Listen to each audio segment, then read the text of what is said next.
David Harland, a self-made millionaire known for his technological breakthroughs, had grown accustomed to a life of control and calculated decisions. At 42, his success was undeniable, his name synonymous with innovation and wealth.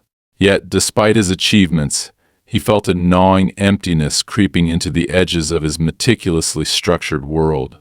The relationships he maintained were transactional, the connections fleeting. His sprawling penthouse in the heart of the city was filled with luxury, but devoid of warmth. It was as though the higher he climbed, the further he moved from anything resembling genuine human connection. One evening, restless and disinterested in the networking event he was supposed to attend, David decided to take a walk through the city streets. The cold night air was a welcome change from the stifling atmosphere of boardrooms and charity galas. The bustling city offered a stark contrast to his insulated life. Neon lights flickered against the wet pavement, and the distant hum of traffic mixed with the murmurs of passers-by created a rhythm he hadn't paid attention to in years. He strolled aimlessly, his thoughts wandering to an undefined longing he couldn't quite name. Turning a corner, he noticed a woman sitting on the steps of an old pharmacy.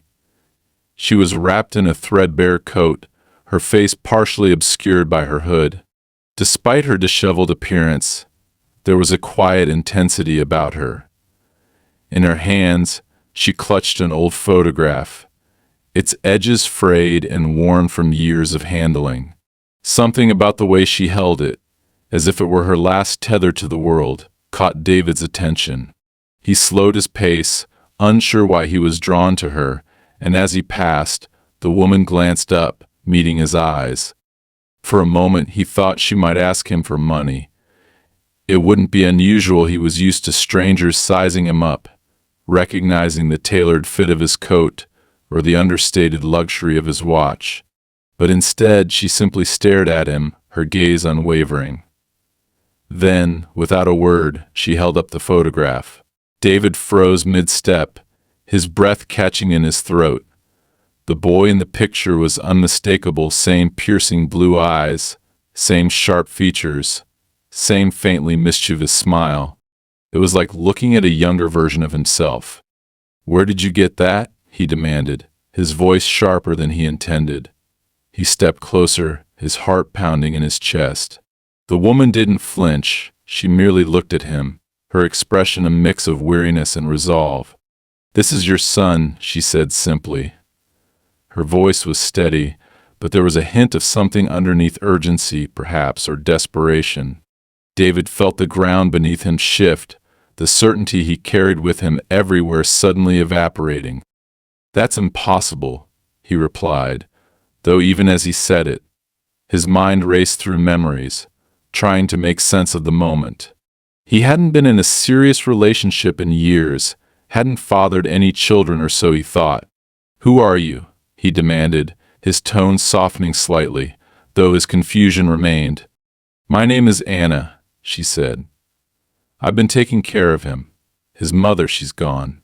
I promised her I'd keep him safe, but now," she hesitated, glancing over her shoulder, as if expecting someone to appear from the shadows. "We don't have much time. They're watching us." "Who's watching you?" David asked, his voice rising slightly. He glanced around, his pulse quickening. The street was relatively quiet, a few late-night pedestrians hurrying past without paying them any attention. "If this is some kind of scam—" "It's not," Anna cut him off, her tone firm. She held the photograph closer to his face, forcing him to look at it again. "His name is Arthur. He's 8 years old. And he's yours." The words hit David like a physical blow. He stared at the photograph, then at Anna, searching her face for any sign of deceit. But all he saw was exhaustion and something that looked dangerously close to hope. He opened his mouth to argue, to demand proof, but the words wouldn't come. Deep down, he couldn't deny the resemblance. "I don't understand," he said finally, his voice barely above a whisper. "Why didn't I know about him?" Anna sighed, pulling her coat tighter around her. Because she didn't want you to, she said. His mother, Lily, she thought she was protecting him. She didn't want your life, your world, to touch his. But things changed. She's gone now, and he's not safe. I've done everything I can, but I can't protect him anymore. You're the only one who can. Lily, David repeated, the name like a distant echo. He hadn't thought about her in years, not since their brief and tumultuous relationship ended. She had left without explanation, disappearing from his life as suddenly as she had entered it.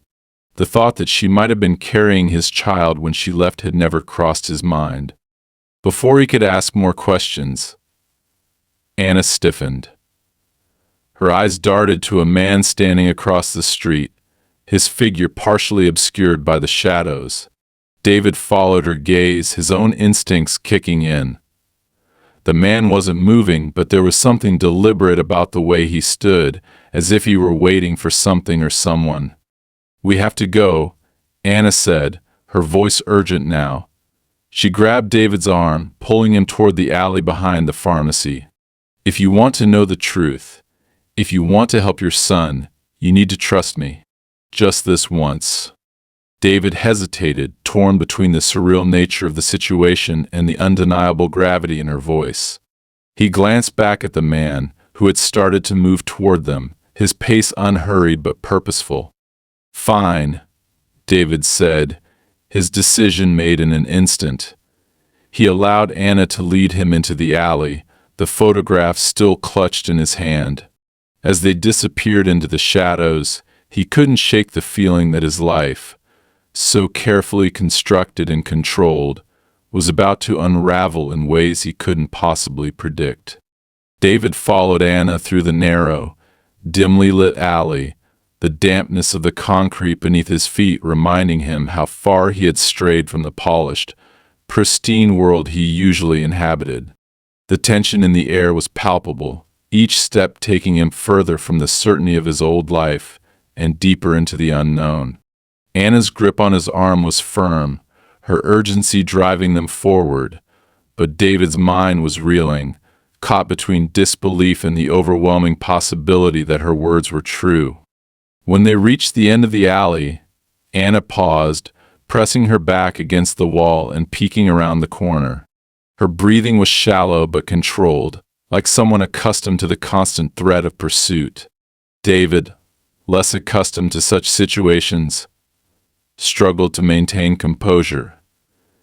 His thoughts raced as he looked down at the photograph still clutched in his hand. The boy's face stared back at him, so achingly familiar it made his chest tighten. Anna turned back to him, her voice a sharp whisper. We need to move quickly. There's a cafe 2 blocks from here where we can talk. It's small, quiet. They won't find us there, at least not immediately. David frowned. Who are they? You keep saying we're being watched, but you're not explaining anything. If you want me to help, you need to start talking. Who are you running from, and why? Anna glanced at him, her expression unreadable. For a moment, it seemed like she was debating whether to trust him at all. Then, as though deciding she had no other choice, she motioned for him to follow. Fine, I'll explain, but not here. Just keep moving. They crossed the next street quickly, avoiding the pools of light from the street lamps. David noticed her scanning every shadow, every passing car, as though danger could spring from anywhere. He couldn't deny the adrenaline pumping through his veins, a mix of fear and an unfamiliar sense of responsibility. If Arthur really was his son, if this wasn't some elaborate scheme, then everything was about to change. The cafe Anna had mentioned came into view, a small, unassuming spot wedged between a laundromat and a pawn shop. Its flickering neon sign cast a weak glow over the cracked sidewalk, and the few patrons inside paid no attention to their hurried entrance. Anna chose a booth in the farthest corner, her back to the wall, her eyes constantly darting to the window. David sat across from her, his nerves fraying under the weight of his unanswered questions. Anna finally spoke as the waitress poured 2 cups of coffee, her voice low and steady. I met Lily 3 years ago, not long after Arthur came into her life. She was living under a different name, in a run-down part of town. At first I thought she was just another woman trying to get by, working odd jobs to make ends meet.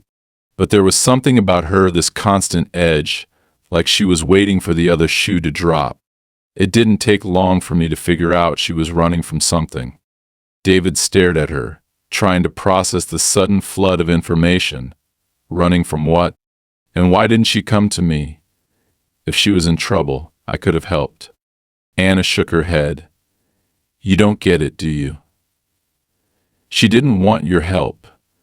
She didn't want your world anywhere near Arthur.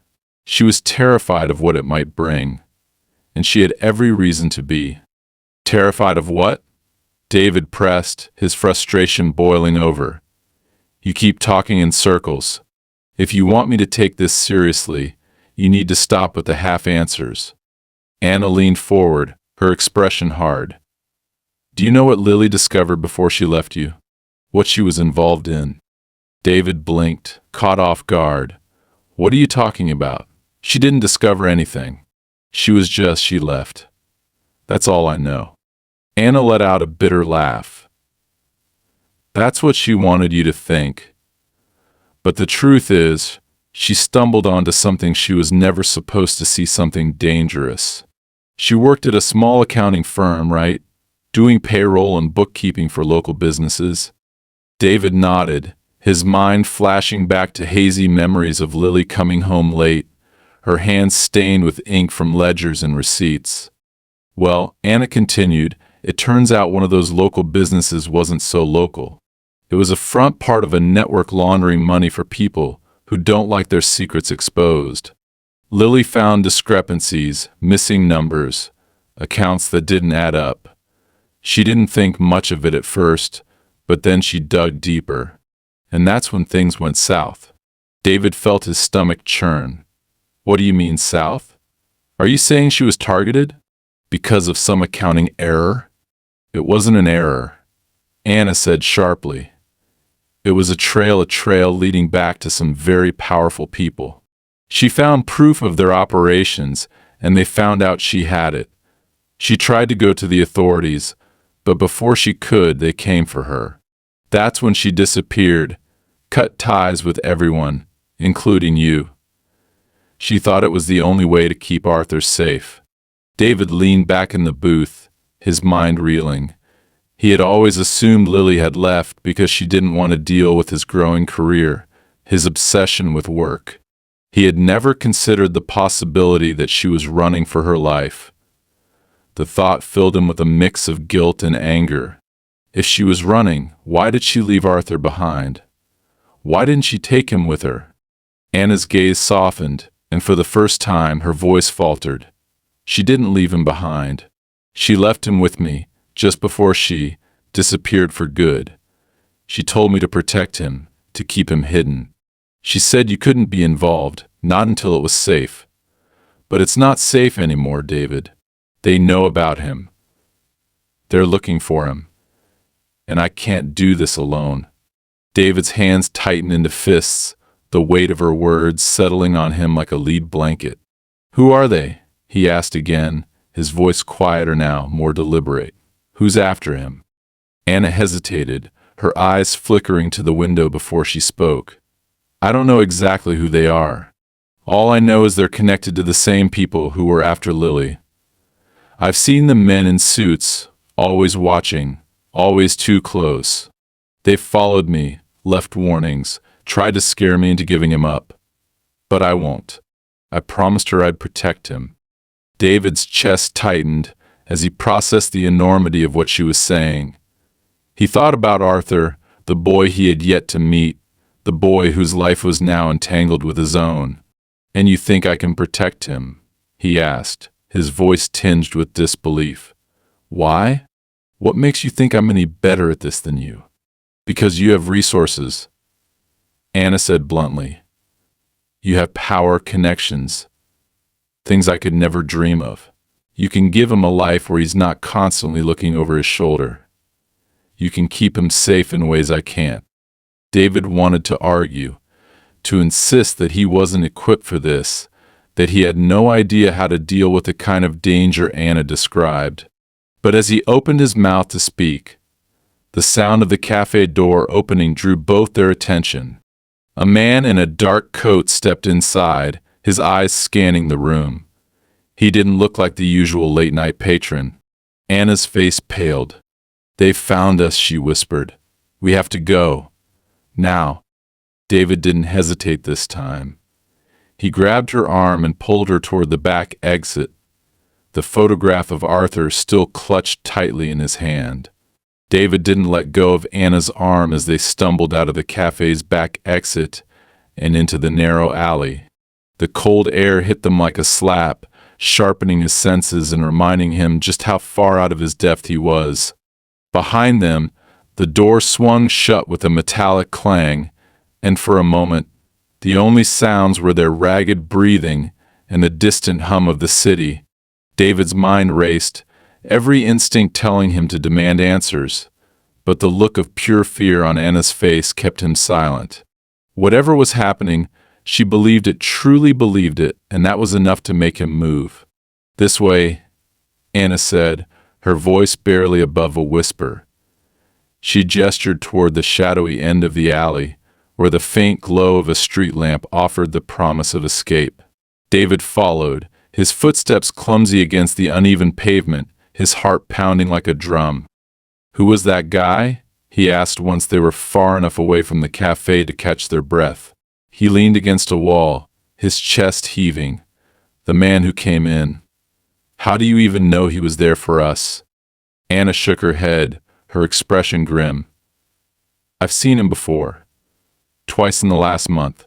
Once near the shelter where I've been staying, and another time outside the school where Arthur used to play. He wasn't there to order coffee, David." David clenched his jaw, his mind flashing back to the man's expressionless face as he scanned the cafe. It hadn't felt coincidental, but he wasn't ready to admit how much that unnerved him. "And you're sure he's connected to whoever's after you? What if he's just—" "He's not random," Anna snapped, cutting him off. "I know what I've seen. They've been circling for weeks, waiting for the right moment. We don't have time to debate this. If they're moving now, it means they've found a way to get to Arthur." At the mention of the boy, David felt a surge of protectiveness that surprised him.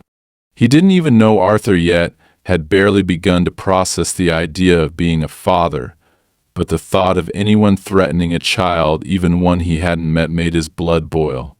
"Where is he?" David asked. "If he's not with you, where did you leave him?"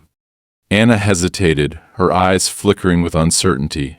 "He's safe," she said, though the way her voice wavered made it clear that safe was a relative term.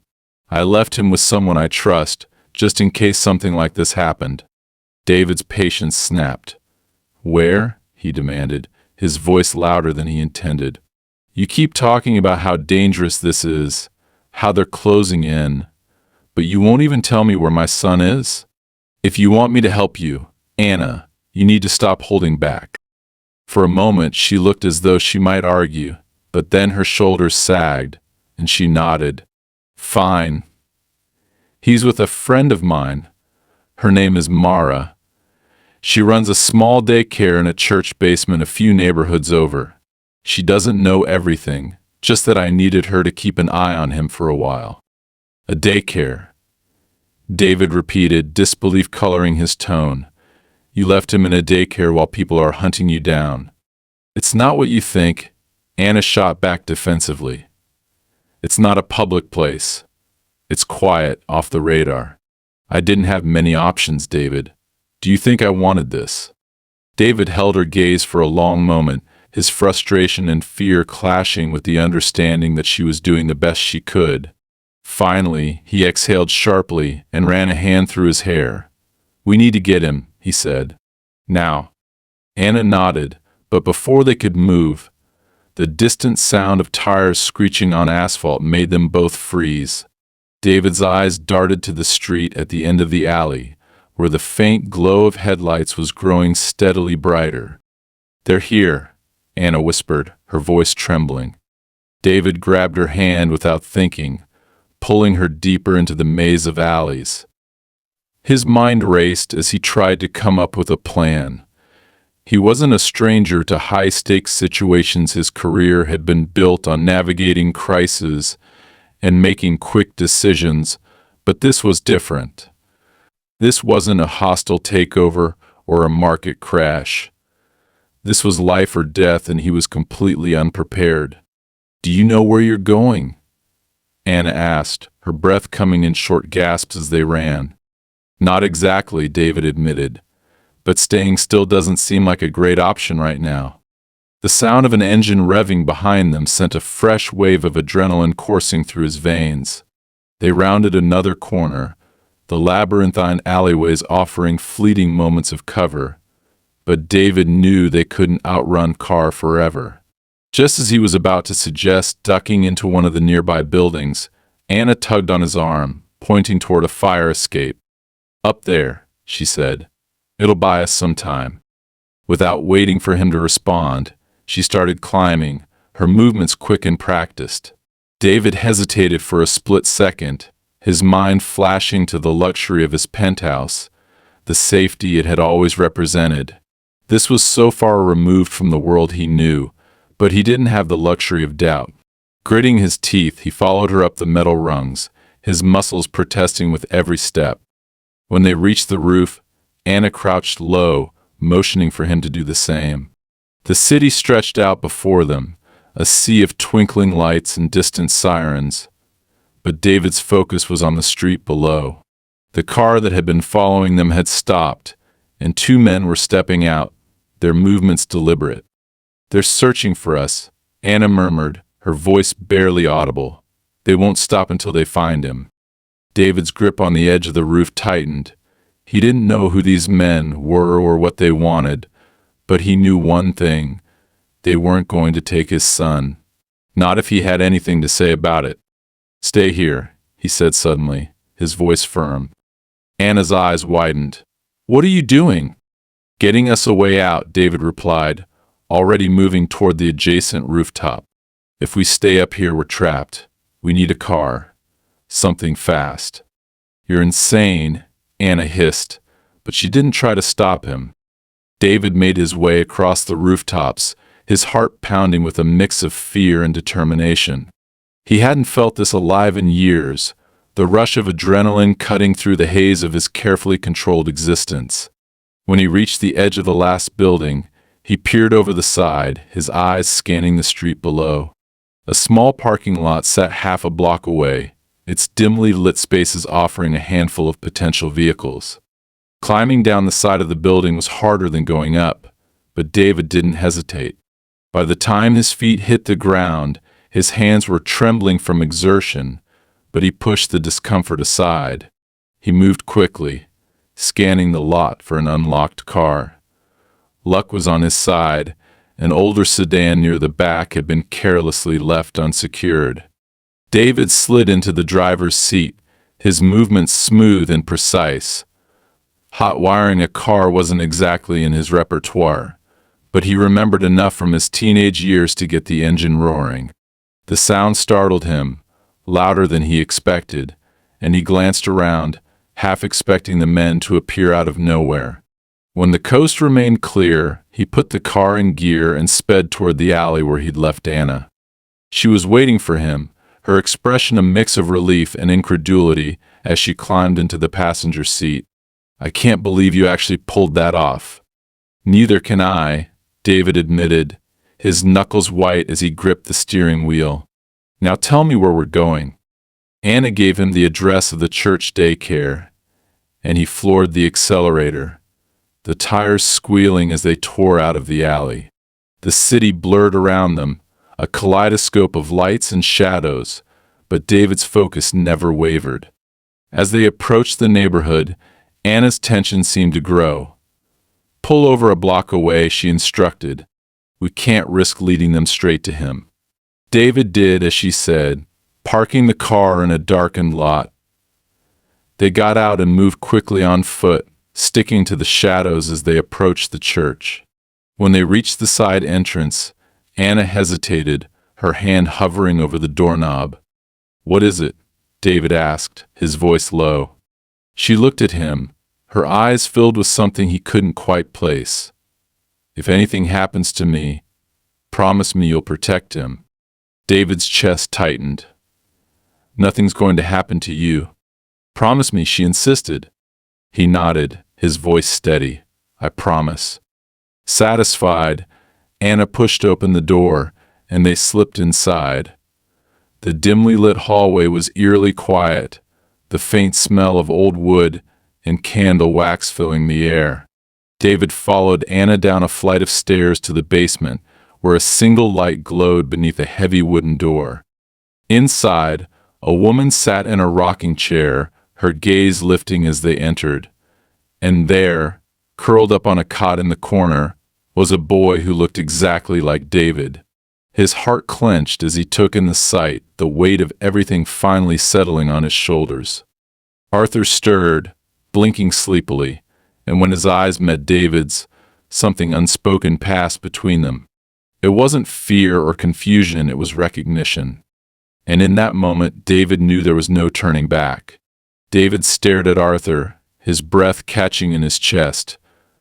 The boy's face, so hauntingly familiar, was like looking into a mirror that reflected not his present self, but the boy he used to be, a younger, unscarred version of himself.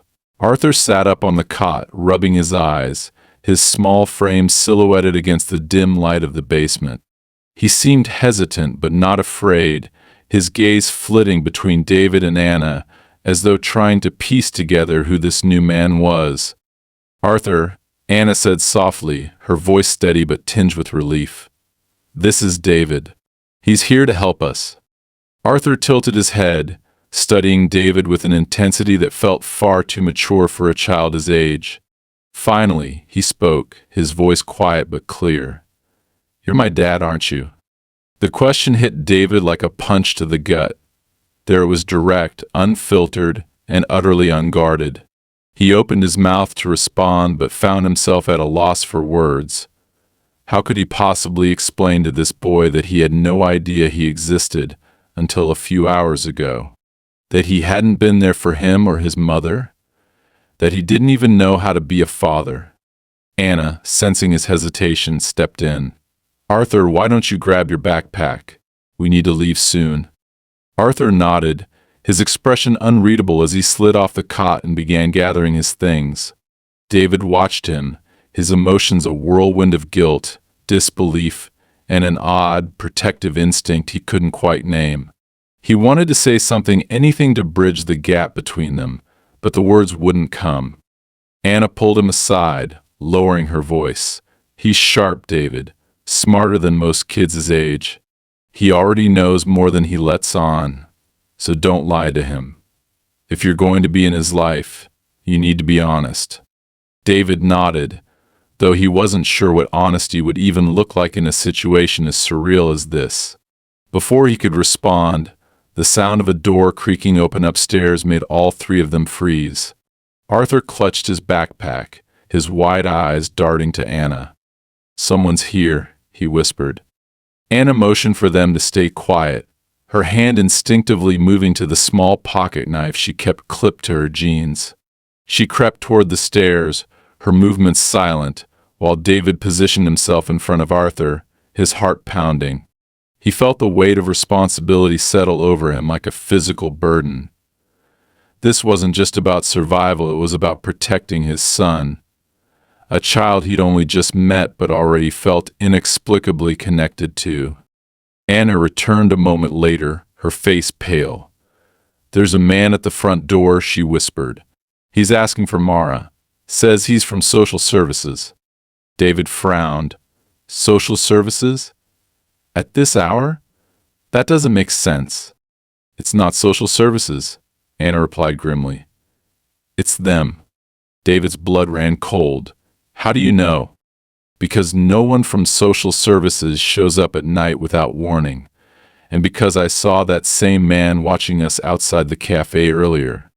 Arthur tugged at David's sleeve, his voice trembling. What do we do? David crouched down, placing a hand on Arthur's shoulder. We're going to get out of here, he said, his voice firmer than he felt. But you need to stay close to me, okay? No matter what happens, don't let go of my hand.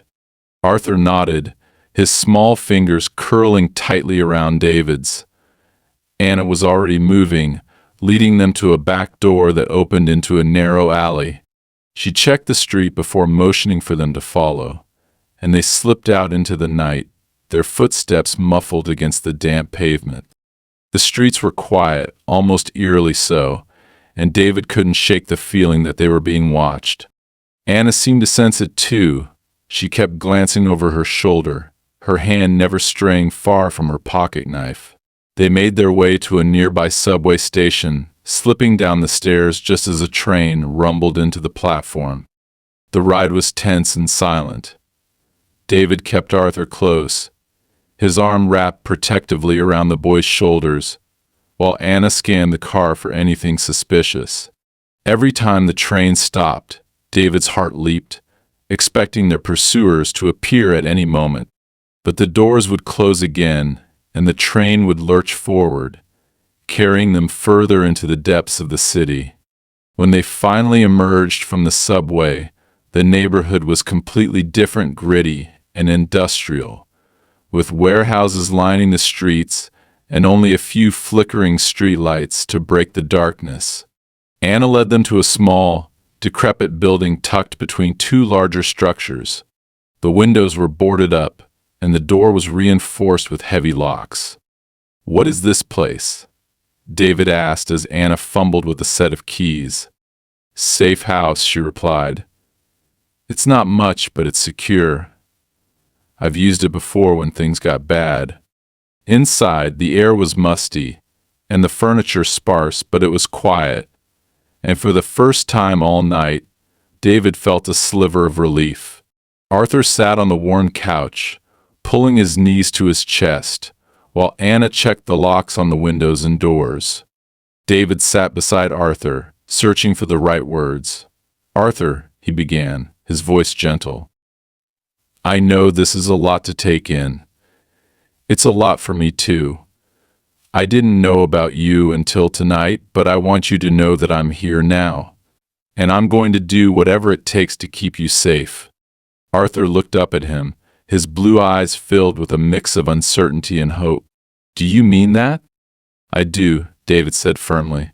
"I promise." Anna returned, sitting across from them. "We can't stay here long," she said. "They'll figure out where we went eventually. But I think I know how we can end this."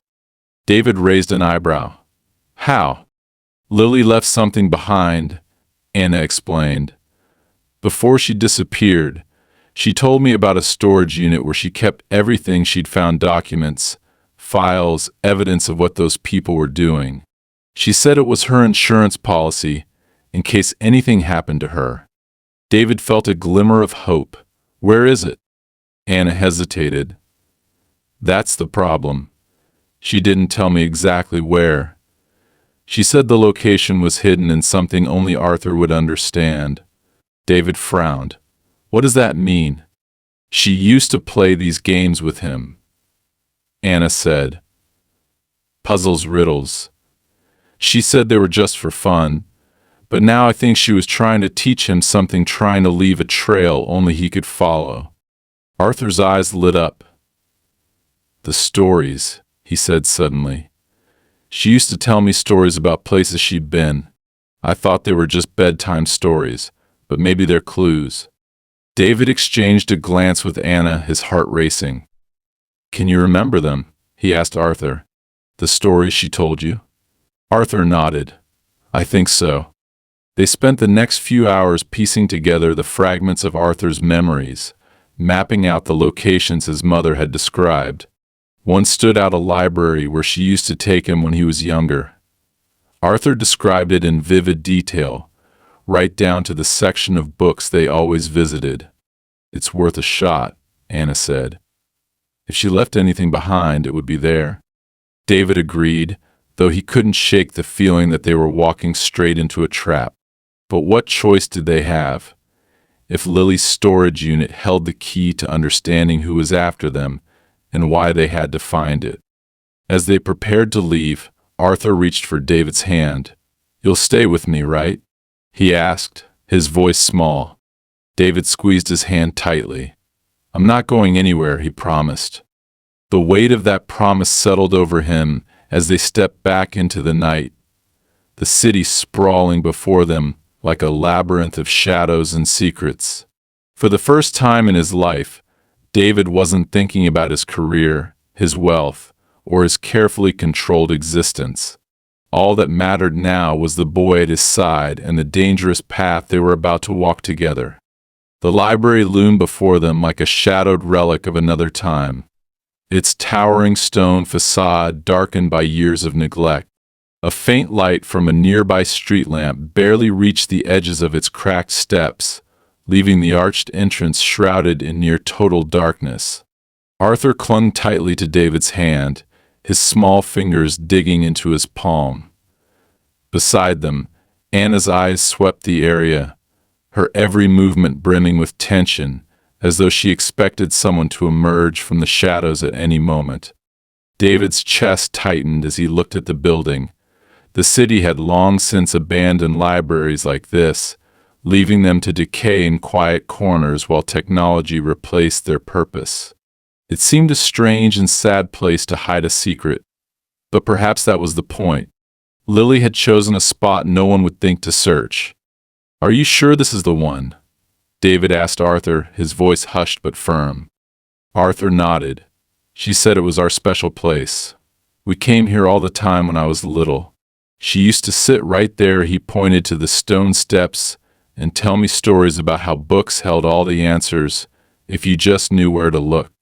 David exchanged a glance with Anna. There was no hesitation in the boy's voice, and the certainty in his expression stirred something deep within him. "All right," David said, gripping Arthur's hand tighter. "Let's go." The heavy wooden doors creaked as Anna pushed them open, the sound reverberating through the stillness like a warning. The air inside was damp and smelled faintly of mildew, and their footsteps echoed on the cracked marble floors. Long rows of empty bookshelves stretched into the darkness, their spines bare and lifeless. Dust hung in the air, catching faint shafts of light from the broken stained glass windows above. Arthur's gaze swept the room, his face a mixture of nostalgia and unease. "It's different now," he whispered. "It used to feel warm." David crouched beside him, placing a steadying hand on his shoulder.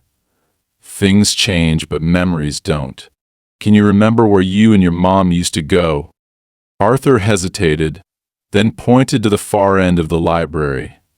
"Over there."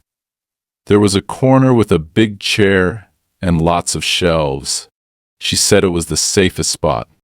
Anna took the lead, her movements cautious as they weaved through the labyrinth of shelves and debris. David followed closely, keeping Arthur at his side. The silence of the library was oppressive, every creak of the floorboards or rustle of debris sending a spike of unease through him. It felt as though the building itself was holding its breath. When they reached the corner Arthur had described, David saw it immediately, a faded, overstuffed armchair sitting against the wall, surrounded by a half-collapsed shelf and scattered books. Arthur let go of his hand and walked toward it, his steps slow and deliberate. He ran his fingers along the edge of the chair, a small smile flickering across his face. "She used to sit here," he said softly. "She said it was the only place the monsters couldn't find us." David's throat tightened, but he forced himself to focus. "Did she ever leave anything here? A box, maybe? Or a key?" Arthur thought for a moment, then knelt by the base of the chair. "She said the answers were always underneath. I didn't know what she meant back then." Anna crouched beside him, carefully running her hands along the underside of the chair. Her fingers caught on something, and with a sharp tug, she pulled out a small, metal compartment that had been screwed into the frame. The compartment was rusted and battered, but its lid slid open with a faint groan, revealing a folded piece of paper and a small key. "What is it?" David asked, moving closer.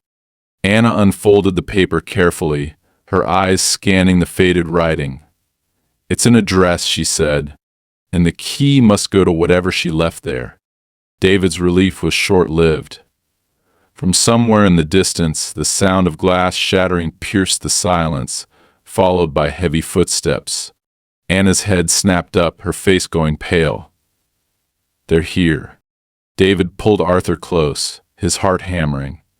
"How did they find us?" "I don't know," Anna said, shoving the paper and key into her pocket. "But we need to move. Now." She led them toward a side exit, her pace quick but quiet. David kept a firm hold on Arthur, who looked up at him with wide, fearful eyes. "Are they going to catch us?" the boy asked, his voice barely above a whisper. "Not if I can help it," David said, his tone more confident than he felt. As they reached the exit, Anna cracked the door open just enough to peek outside. The alley beyond was empty, but the faint sound of voices drew closer. "This way," she whispered, motioning for them to follow. The three of them slipped into the alley, keeping close to the walls as they moved. David's pulse pounded in his ears, every instinct screaming at him to run, but Anna's cautious movements kept him grounded. She led them through a maze of alleys and back streets, her familiarity with the area evident in every turn. When they finally emerged onto a quieter street, David spotted an old truck parked near the curb. Anna didn't hesitate. She pulled a set of keys from her pocket and unlocked the door. "Get in," she said. David helped Arthur into the back seat before climbing into the passenger side. "You didn't think to mention you had a car?" he asked, his voice tight with frustration. "I didn't think we'd need it," Anna replied, starting the engine. "Now, where's that address?" David retrieved the paper from her pocket and read the faded text aloud. It was a storage facility on the outskirts of the city. "How far is it?" he asked. "About 40 minutes, Anna said, pulling away from the curb. "If we're lucky." David glanced out the window, watching the city blur past as they sped through the empty streets. His mind was a whirlwind of questions and fears, but one thought stood out above all the others. They were running out of time. Whoever was after them wasn't going to stop, and the only chance they had was finding whatever Lily had left behind. The drive was tense and silent, the air in the truck thick with unspoken worries. Arthur had fallen asleep in the back seat, his small frame curled up against the door. David glanced back at him, his heart aching at the sight. He wanted to protect this boy, to give him the kind of safety and stability he deserved, but he felt hopelessly unprepared for the weight of it all. "We're almost there," Anna said, breaking the silence. Her knuckles were white against the steering wheel, her eyes scanning the road for any sign of pursuit. The storage facility was a nondescript building surrounded by a chain-link fence. The lot was empty, save for a few abandoned cars and a dim security light flickering overhead. Anna parked near the entrance, and they got out, moving quickly toward the row of storage units. Anna used the key to unlock the unit Lily had marked. The metal door groaned as it rolled up, revealing a small, cluttered space filled with boxes and old furniture. Anna dug through the mess, her movements frantic. "It has to be here," she muttered. David joined her, searching through the piles of belongings. His hands brushed against a locked metal box, and he called out to Anna, "Is this it?" She looked over, her eyes lighting up. "It has to be." They carried the box out into the light and used the key to open it. Inside were stacks of documents, photographs, and what appeared to be a hard drive. David rifled through the papers, his blood running cold as he realized what they contained: bank statements, transaction records, and names of people connected to the money laundering operation Lily had uncovered. "This is it," Anna said, her voice filled with both awe and dread. This is what they didn't want her to find. Before David could respond, the sound of tires screeching to a halt shattered the moment. He looked up to see two black SUVs pulling into the lot, their headlights glaring like predatory eyes. "Get Arthur," Anna said, her voice urgent. "I'll buy you time." "Are you insane?" David snapped. "I'm not leaving you." "You don't have a choice," Anna said, pulling her pocket knife from her jeans. "Go, now." David hesitated for only a second before grabbing the box and scooping Arthur into his arms. As he ran toward the back fence, he heard Anna shout, her voice defiant even as the men closed in. The last thing he saw before climbing the fence was her standing her ground, the pocket knife gleaming in this dim light. When they reached the other side, David didn't stop running. He didn't look back. All that mattered was getting Arthur to safety and making sure Lily's truth didn't die with her. David's legs burned as he sprinted down the darkened street, Arthur's small body clinging to him tightly. The metal box dug into his side with every step, its weight a grim reminder of the evidence they now carried, evidence that people were willing to kill for. Behind him, the sound of raised voices and the sharp crack of footsteps on asphalt faded into the distance, but he didn't dare slow down. Every instinct told him that stopping, even for a second, could cost them everything. Arthur's small voice trembled against his ear. "Where's Anna? Is she coming?" David's chest tightened. He didn't have an answer for that. The last image of her standing against the men, armed with nothing but a pocket knife, played over and over in his mind. "She'll catch up," he said, though the words felt hollow. "She's making sure we're safe." Arthur didn't respond, but David could feel the boy's unease in the way he clutched him tighter. The raw fear in his son's grip fueled his determination to keep going. He couldn't let this boy down. Not now. Not ever. They reached the end of the block, where David spotted a narrow side street lined with shuttered shops and flickering streetlights. He ducked into the shadows, his breath coming in ragged gasps. For the first time, he allowed himself to slow, his back pressing against a graffiti-covered wall as he scanned the area for any sign of pursuit. Arthur looked up at him, his blue eyes wide with both fear and trust. "What do we do now?" David set the boy down gently but kept a firm hand on his shoulder. He glanced at the metal box, its contents still a mystery despite the glimpses of documents he'd seen earlier. "We find someone who can use this," he said, his voice low but steady. "Someone who can stop them." Arthur frowned. "Who?" David hesitated. He had no idea. His entire life had been built on connections, on knowing the right people, but none of those people operated in a world like this, a world of shadows, danger, and lives on the line. Yet there was one person who came to mind, someone he hadn't spoken to in years, but who had always seemed to thrive in chaos. As he made his decision, the distant hum of an engine reached his ears. His pulse quickened, and he grabbed Arthur's hand. "Come on, we need to keep moving."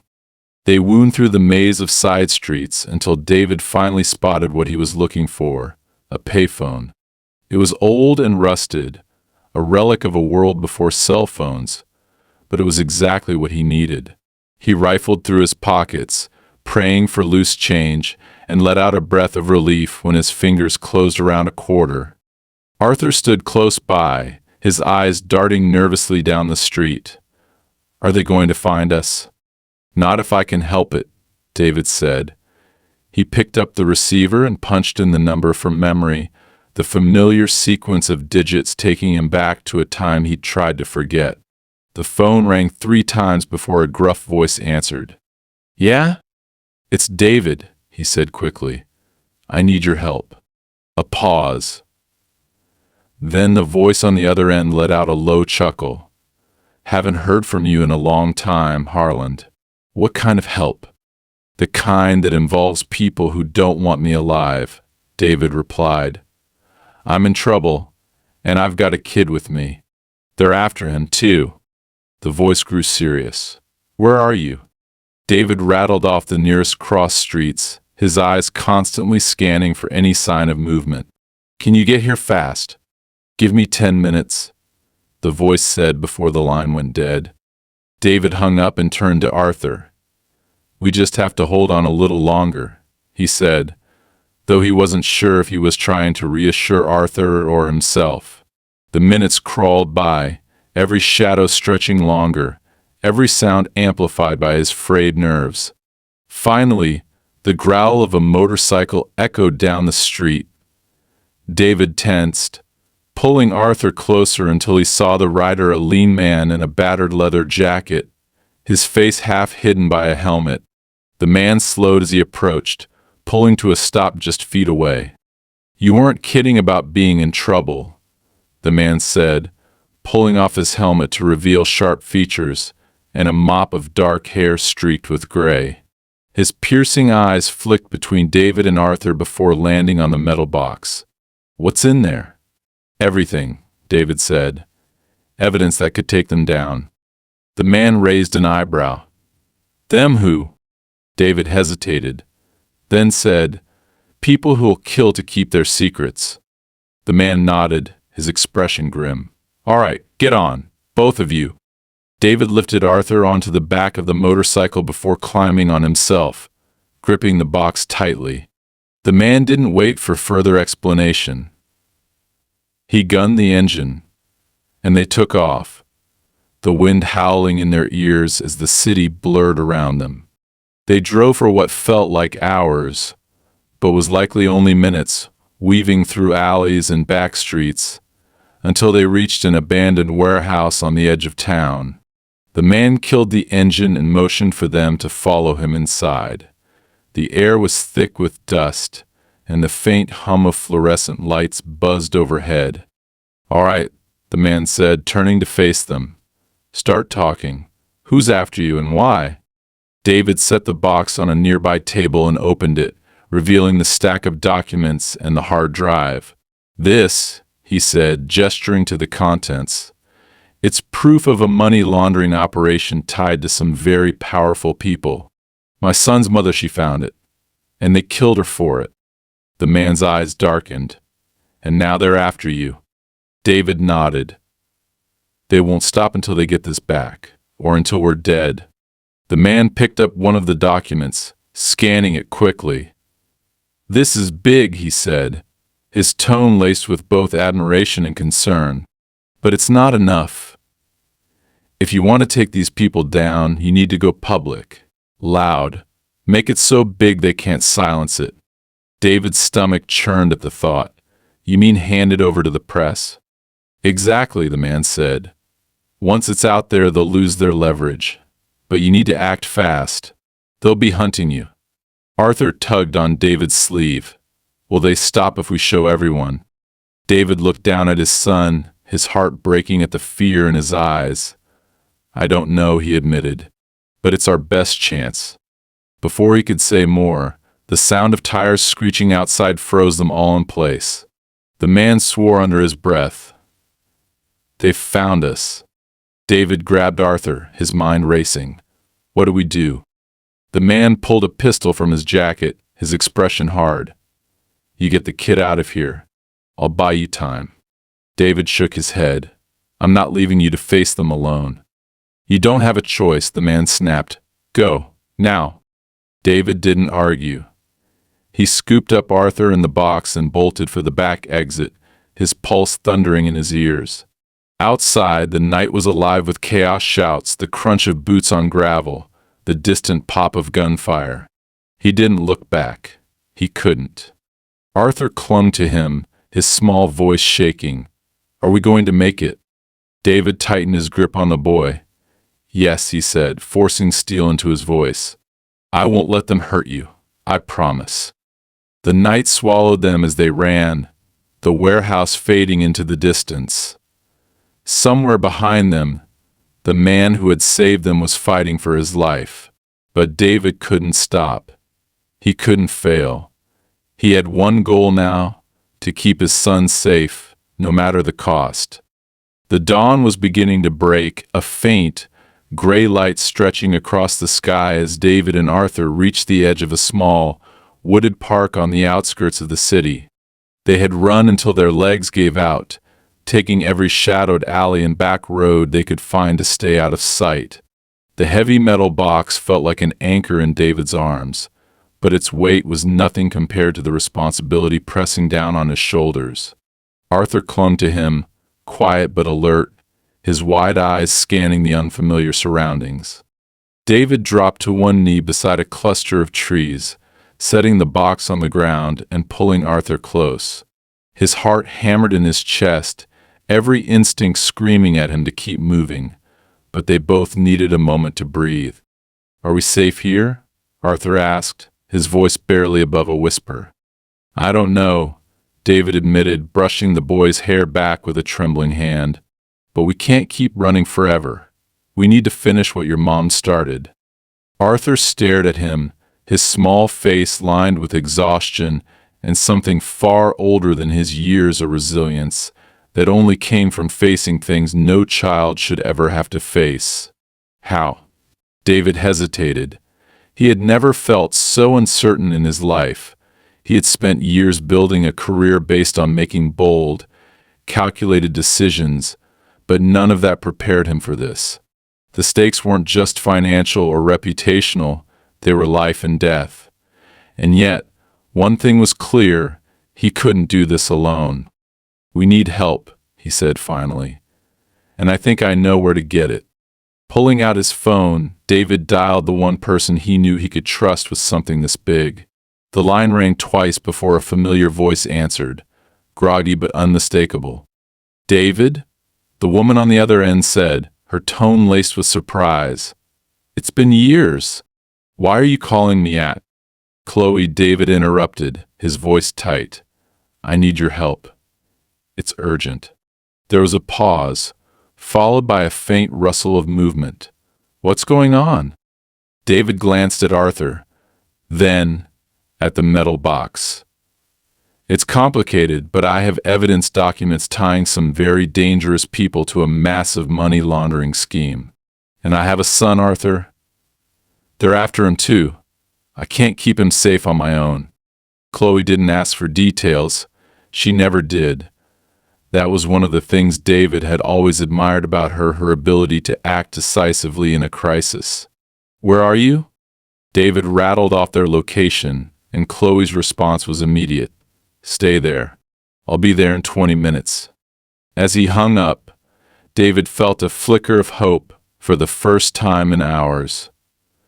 Chloe had been one of his closest confidants in the early days of his career, a brilliant journalist with a knack for uncovering truths no one else dared to touch.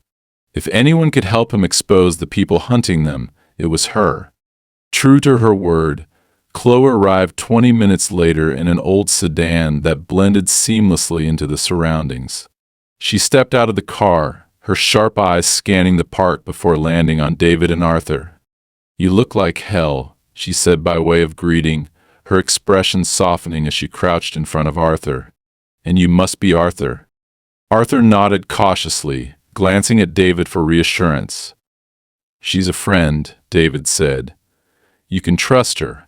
Chloe straightened, her gaze shifting to the metal box. "Is this it?" David nodded. "Everything Lily found. Names, accounts, transactions, enough to bring them down if we can get it into the right hands." Chloe's jaw tightened. "And enough to make you a target for the rest of your life. You realize that, don't you?" "I don't care," David said firmly. "I just want Arthur to be safe." Chloe studied him for a moment, then gestured toward the car. "Let's get out of here. We can't talk here." The drive to Chloe's safe house was tense and silent, the weight of the box and their collective exhaustion hanging heavy in the air. Chloe's safe house was an unassuming apartment tucked in a quiet, nondescript neighborhood, exactly the kind of place that wouldn't draw attention. Once inside, Chloe wasted no time. She opened the box and began sifting through its contents, her sharp mind quickly piecing together the scope of the evidence.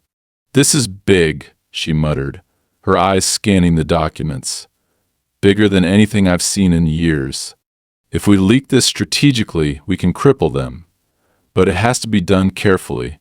If we go too early or too loud, they'll bury us before we get a chance to finish." David watched her, a mixture of relief and unease settling over him. He had trusted Chloe for years, but now, with Arthur's life on the line, the stakes felt impossibly high. "What do you need from me?"